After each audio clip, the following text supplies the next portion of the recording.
خارجی ماحول بڑا اثر کرتا ہے۔ نبی پاک صلی اللہ تعالی علیہ وسلم نے فرمایا کل مولود یولد علی الفطرہ، جو انسان بھی پیدا ہوتا ہے وہ فطرت پر پیدا ہوتا ہے، مسلمان پیدا ہوتا ہے۔ نبی کریم نے فرمایا اگر اس کے والدین یہودی ہوں تو اسے یہودی بنا دیتے ہیں، عیسائی ہوں تو عیسائی بنا دیتے ہیں، مسلمان ہوں تو بچہ پیدا، یہ صحیح حدیث میں موجود ہے۔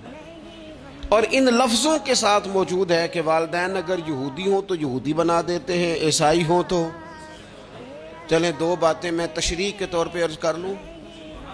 حضور نے فرمایا بچہ مسلمان پیدا ہوتا ہے، ماں باپ یہودی ہوں تو یہودی بنا دیتے ہیں، عیسائی ہوں تو۔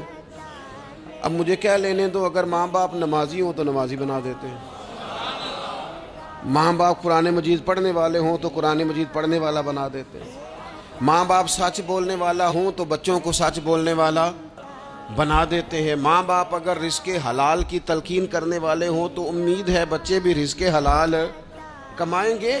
یہ حضور نے فرمایا۔